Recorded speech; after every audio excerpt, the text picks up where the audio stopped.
Hi friends, welcome to the Civils. तो I hope every one of you is doing good. आप सबकी तैयारी बहुत अच्छी चल रही है, पढ़ रहे हैं आप सब मन लगा के अच्छे से।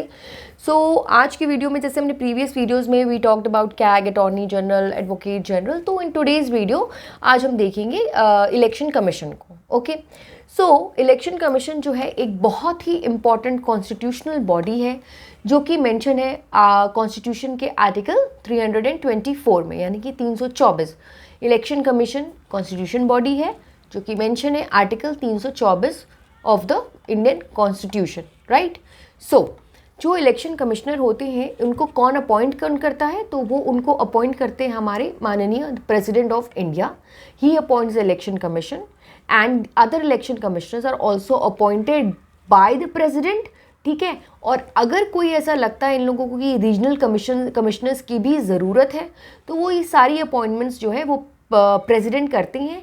और जो रीजनल कमिश्नर्स है इन सब की भी अपॉइंटमेंट प्रेसिडेंट करते हैं, लेकिन इनके प्रेसिडेंट इनकी क्या नाम है, इनको नियुक्त करने में ये एक विचार विमर्श भी करते हैं चीफ इलेक्शन कमिश्नर के साथ, जहाँ पे बात आती है रीजनल कमिश्नर्स को अपॉइंट करने की। अपॉइंट प्रेसिडेंट ही करते हैं, लेकिन वो इनके अपॉइंटमेंट में एक बार चीफ इलेक्शन कमिश्नर जो होते हैं उनसे विचार विमर्श करते हैं, ठीक है। अब हम बात करते हैं कि इनका जो टेन्योर होता है, क्योंकि ये एक कॉन्स्टिट्यूशनल बॉडी है, ठीक है। ये एक जिसके बारे में constitutional body means it is mentioned in the constitution of India, right. तो इसका जो टेन्योर होता है, जो चीज़ें होती हैं वो सब एकदम सिक्योर होती हैं, ठीक है। ऐसा नहीं होता है कि election commission also hold the office during the pleasure of the president, नहीं।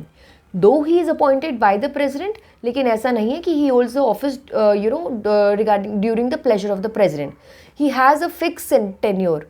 तो इलेक्शन कमिश्नर का भी एक फिक्स टेन्योर होता है, और वो टेन्योर कितना होता है, वो that tenure is for 6 years और 65 years ऑफ एज, ठीक है। तो इलेक्शन कमिश्नर का टेन्योर की अगर हम बात करें तो कितनी होती है, टेन्योर होता है हमारा 6 years और 65 years ऑफ एज, राइट। अब अगर इनको हटाने की बात की जाए कि अगर इनको हटाया कैसे जा सकता है, तो इनको उसी सेम तरीके से हटाया जाएगा जो रिमूवल प्रोसीजर फॉलो होता है एक सुप्रीम कोर्ट के जज को हटाने के लिए। अगर हमें इलेक्शन कमिश्नर को हटाना है, तो हम वो सेम प्रोसीजर फॉलो करेंगे जो प्रोसीजर एक सुप्रीम कोर्ट के जज को हटाने के लिए किया जाता है, क्लियर है। या फिर अगर पार्लियामेंट में भी बात होती है इनको हटाने के लिए, तो जो रेजोल्यूशन पास होगा बोथ द हाउसेज में, यानी कि लोकसभा में और राज्यसभा में, वो पास होना चाहिए आपका स्पेशल मेजॉरिटी से, इफ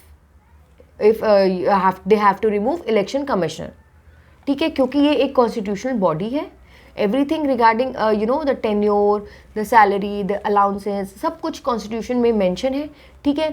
ये सारी हो गई आपकी इलेक्शन कमिश्नर की बात। अब हम देखेंगे कि बहुत क्या इंपॉर्टेंट रोल प्ले करते हैं इलेक्शन कमिश्नर। तो जो इलेक्शन कमीशन होता है ना, that is a very very important body of the constitution. क्यों? क्योंकि जितने भी इलेक्शंस होते हैं ना, पार्लियामेंट में, स्टेट लेजिस्लेचर के, प्रेसिडेंट के, वाइस प्रेसिडेंट के, तो ये सारे इलेक्शंस कौन कंडक्ट कराता है? ये सारे इलेक्शंस कंडक्ट कराता है हमारा इलेक्शन कमीशन ऑफ इंडिया।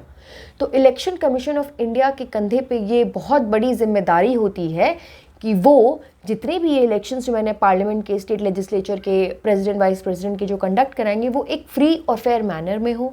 उस इलेक्शंस के रिगार्डिंग जितनी भी चीज़ें हो, चाहे वो इलेक्टोरल रोल की बात हो जाए, वोटर्स लिस्ट की बात हो जाए, हर एक छोटी छोटी चीज़ की रिस्पॉन्सिबिलिटी किसकी होती है? वो रिस्पॉन्सिबिलिटी होती है हमारे इलेक्शन कमीशन की, ठीक है।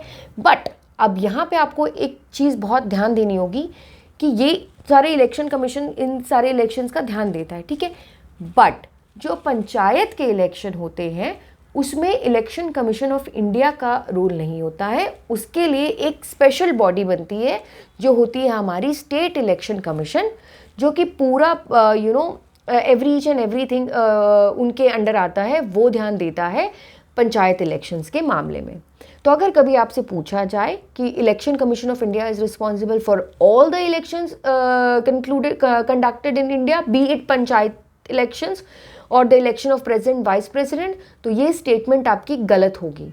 क्योंकि यहाँ पे पंचायत इलेक्शंस के लिए we have a separate body जो है हमारी स्टेट इलेक्शन कमीशन, क्लियर। तो कोई डाउट तो नहीं होगा इसमें, नहीं होना चाहिए।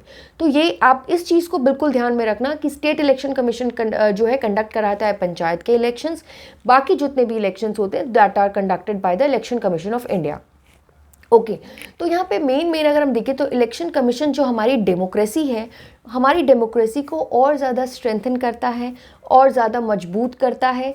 कैसे करता है वो, क्योंकि हमारी कंट्री में फ्री एंड फेयर इलेक्शंस कराता है, जो कि एक डेमोक्रेटिक कंट्री की सब मतलब नींव होती है ना, फ्री एंड फेयर इलेक्शंस। तो इसीलिए इलेक्शन कमीशन जो है वो एक बहुत इंपॉर्टेंट कॉन्स्टिट्यूशनल बॉडी है, right, mention in article 324। Okay so this was about the election commission. Now फटाफट आप मुझे कमेंट सेक्शन में कमेंट करके बताएं कि करेंटली इंडिया का इलेक्शन कमिश्नर कौन है, राइट? इतना तो आप कर सकते हो।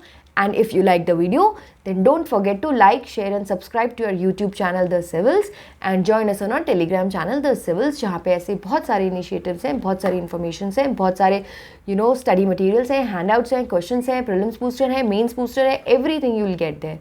टिल देन बस पढ़ते रहिए, मुस्कुराते रहिए और आगे बढ़ते रहिए, मेहनत करते रहिए। Thank you.